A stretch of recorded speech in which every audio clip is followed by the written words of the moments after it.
Assalamualaikum warahmatullahi wabarakatuh. Gimana kabarnya teman-teman semua? Semoga baik-baik saja ya. Kali ini saya akan berbagi kisah horor saya yang cukup menyeramkan saat masih sekolah dan kos di Kabupaten Wonosobo. Penasaran gimana ceritanya? Selamat menonton video dan menyimak video berikut.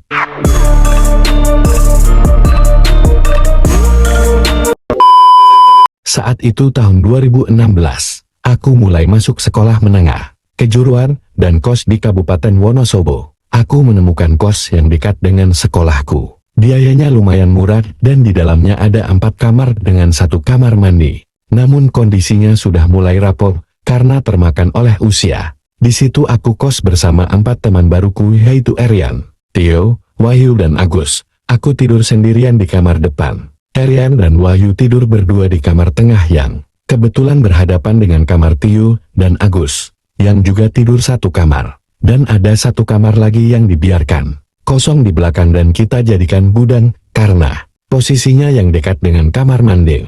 Singkat cerita, kami mulai bersekolah dan pulang ke kos itu bersama-sama dengan aman dan tidak ada kejadian aneh apapun selama berbulan-bulan.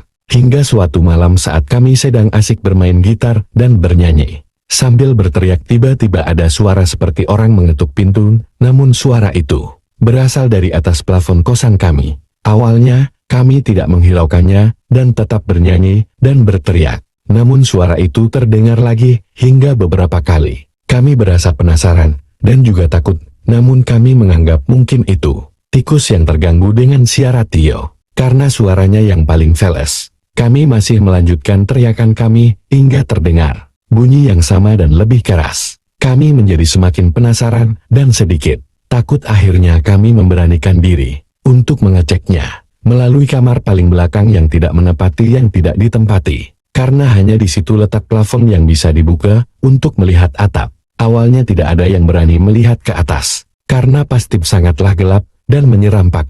Akhirnya Wahyu yang mengalah, karena dia yang paling tua di antara kami. Saat Wahyu melihat ke atas dengan menggunakan senter, dia tidak melihat makhluk apapun, tetapi dia melihat 2 kendi tua yang tergantung. 1 kendi terletak di atas ruang tamu, tempat kami bernyanyi dan berteriak, dan 1 lagi berada di atas kamar mandi. Kami merasa bingung, takut dan penasaran. Sebenarnya ada apa dengan rumah ini sebelum kami datang ke kos ini.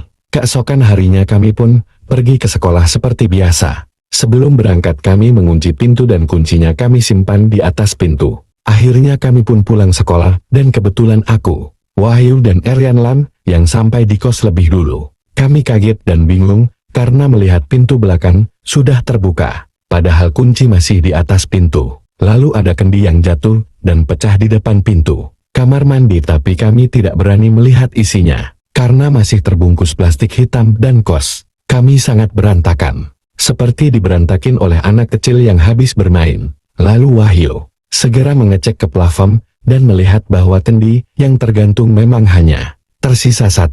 Tapi bagaimana bisa kendi di atas plafon jatuh dan pecah, padahal plafon di atasnya tidak bolong sedikit pun? Apakah ada yang sengaja mengambilnya dan menjatuhkannya di depan pintu? Kami benar-benar merasa cemas dan takut.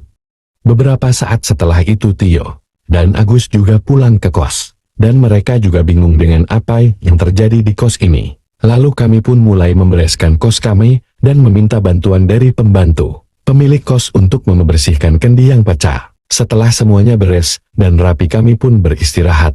Malam harinya kami tegang, seman, dan tidak berani bermain gitar ataupun berteriak lagi karena takut akan terjadi hal yang lebih buruk nantinya. Kami mulai tertidur, dan aku sangat nyenyak malam itu dan betapa kagetnya, karena ketika aku bangun keempat temanku juga ikut tidur bersamaku. Lalu kami bangun dan bercerita bahwa mereka diganggu oleh sosok perempuan yang menangis berkali-kali sehingga mereka berlari pindah ke kamarku. Anehnya aku tidak mendengar apapun, padahal kamarku tidak kukunci dan terbuka sedikit, tapi aku bersyukur karena tidak mendengarnya. Malam demi malam kami lewati dengan gangguan yang bermacam-macam, seperti wastafel menyala dengan sendirinya, mendengar anak kecil berlari, lampu kamar tiba-tiba mati sendiri, dan masih banyak lagi. Akhirnya kami semua menyerah dan memilih untuk pindah kos yang lebih aman dan nyaman.